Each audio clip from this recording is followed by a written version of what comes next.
Peut-on se reconstruire pendant une relation pansement? Bonjour à toutes et à tous et bienvenue. Si vous ne me connaissez pas, je suis Esther Valentin, je suis coach en développement personnel et spécialisée en vie relationnelle et plus particulièrement la vie amoureuse. Et aujourd'hui, je vais aborder avec vous cette question qu'on m'a posée dans un commentaire récemment. C'est: peut-on se reconstruire pendant une relation pansement? Alors, je vais vous exposer ce que ça apporte, mais aussi quel risque aussi ça apporte. Donc ce que ça apporte de positif et ce que ça apporte aussi comme risque. Parce qu'on ne se construit pas grâce à une relation pansement. On ne se reconstruit pas, pardon, par une relation pansement. C'est plutôt malgré la relation, la nouvelle relation qu'on se reconstruit. Si on cherche à retrouver un état émotionnel stable, à retrouver son bien-être, ses repères grâce à la nouvelle relation, alors on est en train de se mettre dans cette quête externe de ce qu'on doit retrouver par soi-même et en soi-même. Tout ça, je vous l'explique un petit peu plus profondément sur les étapes pour se reconstruire, pour vous accompagner dans votre reconstruction, dans un petit e-book que je vous mets juste en barre de description, juste en dessous de cette vidéo. N'hésitez pas à le télécharger, il est gratuit. Et il y a même, pour aller plus loin, toute une formation pour vous accompagner sur les vraiment étapes de la reconstruction, sur comment agir au mieux pour accompagner le temps après une rupture amoureuse. Et ça, j'ai fait une formation plus complète. N'hésitez pas à aller voir sur mon site web. Vous avez à la page formation tous les accès à mes formations. Je ferme cette parenthèse. Donc vous avez compris qu'on ne se reconstruit pas grâce à une relation pansement. On se reconstruit malgré la relation pansement. C'est vraiment ce qu'apporte une nouvelle relation après la rupture, qui peut être bénéfique, mais qui ne sera pas tout. Et d'ailleurs, on va commencer par ça. Qu'est-ce qu'apporte cette nouvelle relation après une rupture amoureuse? Eh bien, premièrement, ça va être de la confiance en soi. On est touché, impacté dans notre confiance en nous-mêmes dans une rupture amoureuse. Ça nous bouleverse notre confiance en soi et ça bouleverse aussi notre ego, mais ça je vais vous en reparler après.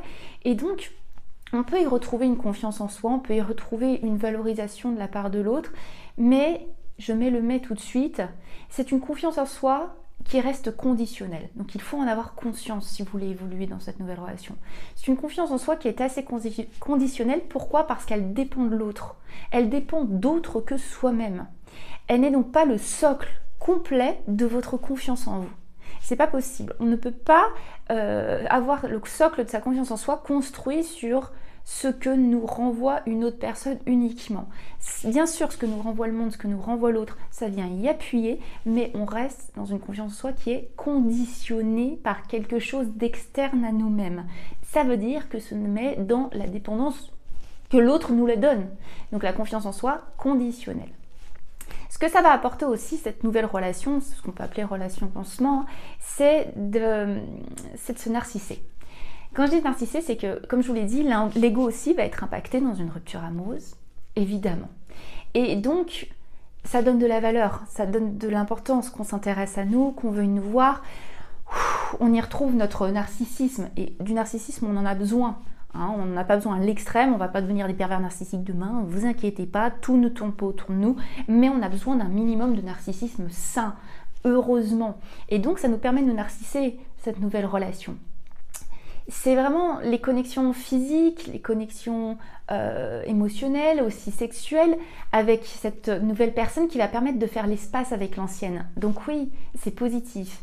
Et encore une fois, le risque que ça amène avec, c'est que ce temps accordé à la nouvelle relation, il peut être bénéfique, ok, mais il peut aussi être une simple distraction. Quand je dis une simple distraction, c'est que vous recouvrez une blessure par une distraction. Et recouvrir une blessure ne la fait pas guérir. Elle occupe, elle distrait de la blessure. Et la blessure, elle demande une attention vraiment portée sur elle-même, des soins. Donc la relation pansement n'est pas le soin. Le seul soin, c'est vous et ce que vous apportez suite à cette rupture dans votre vie, ce que vous en apprenez, ce que vous en faites. Donc une nouvelle relation, c'est pas inclus là-dedans. Ça occupe, ça fait du bien, ça apporte du baume au cœur, ça apporte des nouvelles émotions positives et ça c'est super positif. Mais vous l'avez compris, c'est quand même conditionné à quelque chose d'externe à vous. Et le danger, c'est que une reconstruction totale, c'est une reconstruction, c'est des retrouvailles avec soi. Et donc ces retrouvailles avec soi, quand on est déjà dans des trouvailles avec l'autre, ça peut beaucoup nous distraire. Donc, vraiment comprenez qu'il y a ce que ça porte et ce que ça ne porte pas. je voulais rajouter quand même un petit panneau attention. Si on utilise une nouvelle relation après une rupture amoureuse pour se venger, là, franchement, c'est juste pas loin de la manipulation. Et ça, c'est un acte qui ne fait absolument pas avancer. Au contraire, si on est dans l'esprit de rentrer dans une relation, alors je passe déjà le fait que, en termes de respect pour l'autre, en termes de respect pour soi-même, on n'y est pas, mais en plus, vous êtes en train de faire quelque chose en tournant votre attention vers votre ex. Donc tourner son attention vers son ex, agir vers son ex, ça ne fait pas avancer, hein. Au contraire, ça nous maintient bien dedans.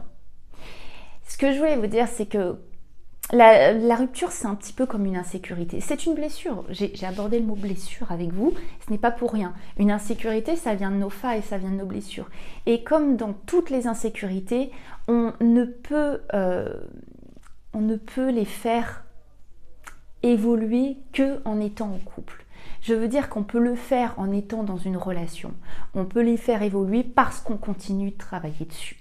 Mais ce n'est pas le couple, la relation qui enlève les insécurités. Ça marche pour tout, rupture ou pas rupture, que ce soit une anxiété, une dépendance qui viennent d'avant, un manque d'estime de soi. La rupture, on va le mettre un petit peu sur la même base aujourd'hui, ça devient une nouvelle insécurité. Si on essaye de la faire passer, de la guérir par la relation à l'autre, on est en train de se leurrer.